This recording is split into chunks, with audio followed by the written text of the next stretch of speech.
പ്രിയമുള്ളവരെ, ഓർമ്മച്ചപ്പിലേക്ക് സ്വാഗതം. ഇന്നത്തെ ഓർമ്മച്ചപ്പിൽ റഷ്യൻ സാഹിത്യകാരനായിട്ടുള്ള ആന്റൺ ചെക്കോവ് അദ്ദേഹത്തിനെയാണ് പരിചയപ്പെടുത്തുന്നത്.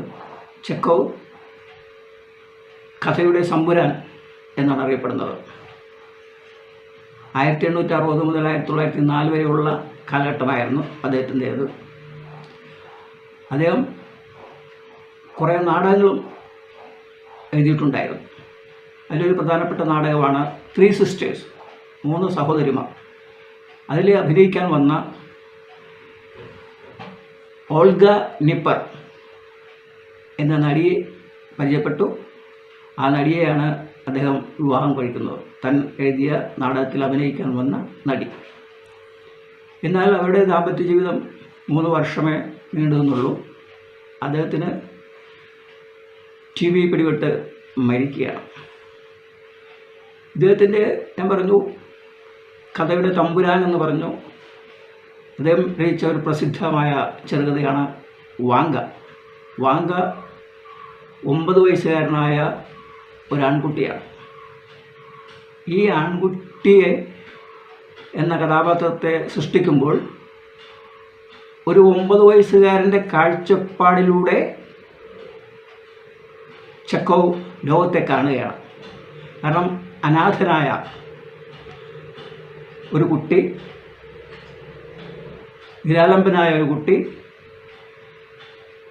അവന് ആരുമില്ല. അവൻ ഒരു ചെരുപ്പ് ഫാക്ടറിയിൽ ജോലിയെടുക്കുകയാണ്. അവിടുത്തെ യജമാനൻ്റെ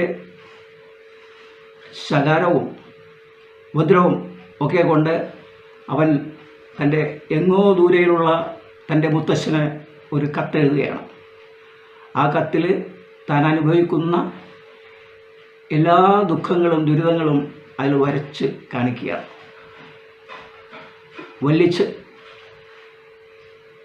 വല്യച്ഛൻ മുത്തശ്ശനെന്ന് പറയാം. മുത്തശ്ശൻ വരുമെന്നുള്ള പ്രതീക്ഷയിൽ അവനവിടെ കഴിയുകയാണ്. ഒരു പ്രതീക്ഷ, ഈ ദുഃഖങ്ങളുണ്ടെങ്കിലും വല്യച്ഛൻ ഒരു ദിവസം വരും എന്നുള്ള പ്രതീക്ഷ അവനുണ്ട്. ഒരു ദിവസം ക്രിസ്മസിൻ്റെ തലേദിവസം അവൻ ഒരു സ്വപ്നം കാണുകയാണ്. തൻ്റെ മുത്തശ്ശൻ വന്ന് അവന് വേണ്ട പലഹാരങ്ങളും അതുപോലെ കേക്ക് ശരിയാക്കി കൊടുക്കുകയും ഒക്കെ ചെയ്യുന്നുണ്ട്. ആ ഒരു പ്രതീക്ഷ അവൻ വെച്ചു പുലർത്തുകയാണ്. ഇവൻ അനുഭവിച്ച കഷ്ടപ്പാടുകളെന്ന് പറയുന്നത്, ഫാക്ടറിയിൽ, ചെരുപ്പ് ഫാക്ടറിയിൽ 9 മണിക്കൂർ 8-9 മണിക്കൂർ ജോലിയെടുത്തതിന് ശേഷം യജമാൻ്റെ വീട്ടിൽ വന്നു കഴിഞ്ഞാൽ പിന്നെ അടുക്കള പണികൾ ചെയ്യണം.